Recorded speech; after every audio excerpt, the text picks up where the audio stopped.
இன்னைக்கு new year ஸ்பெஷலாக கடலைப்பருப்பு லட்டு செய்ய போகிறேன். பார்த்தீங்கன்னா இப்படி ஒரு டம்ளர் கடலைப்பருப்பு போட்டுங்க.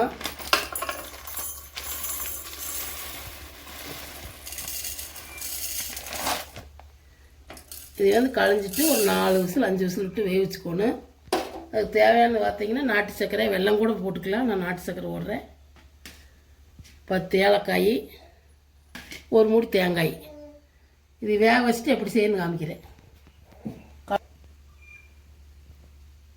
இதை களைஞ்சிட்டு வேக வச்சு எப்படி செய்யணும்னு காமிக்கிறேன். பார்த்தீங்கன்னா இந்த அளவுக்கு தண்ணி ஊற்றிக்கிங்க. இன்னும் கொஞ்சம் ஊற்றணும்.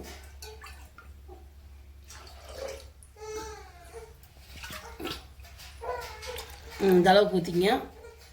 ஒரு 4 விசில் 5 விசில் விட்டு அப்புறம் எப்படி அரைச்சி லட்டு செய்யணும்னு காமிக்கிறேன். பார்த்தீங்கன்னா வெந்துருச்சு. இப்படி நசுக்கி பார்த்தீங்கன்னா இப்படி கீழே அளவுக்கு ரொம்ப கசகசன்னு வேகக்கூடாது. ஒரு 4 விசில் விட்டிங்கன்னா போகுது. இப்படி இப்படி நசுங்கிட்டால் போகுது.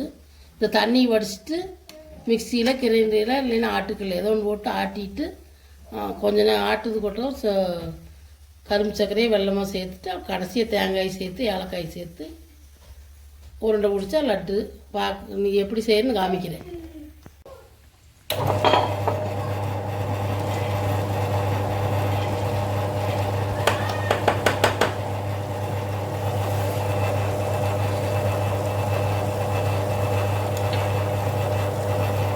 பார்த்தீங்கன்னா பாதி ஆட்டு விட்டுச்சு.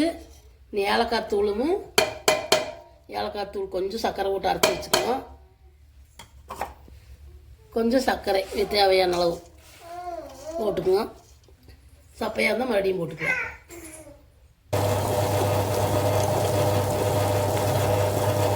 ஆட்டியாச்சு.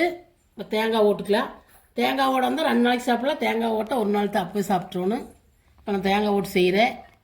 தேங்காய் கொட்டி பேஞ்சு சின்ன சின்ன உருண்டையை பிடிச்சி வச்சுட்டா கடலைப்பருப்பு லட்டு ரெடி. பார்த்தீங்கன்னா இப்படி லட்டு பிடிச்சி வச்சுக்கோங்க. ஒரு 2 உருண்டையெல்லாம் போட்டு தேங்காய் போட்டு பிணைஞ்சு லட்டு பிடிச்சிட்டிங்கன்னா கடலைப்பருப்பு லட்டு ரெடி. நீங்கள் உங்கள் வீட்டில் செஞ்சு பாருங்க. குழந்தைகளுக்கு செஞ்சு கொடுக்கலாம். நீங்களும் உங்கள் வீட்டில் செஞ்சு பாருங்க. செஞ்சு பார்த்துட்டு பிடிச்சிருந்தா லைக் பண்ணுங்கள், ஷேர் பண்ணுங்கள், சப்ஸ்கிரைப் பண்ணுங்கள்.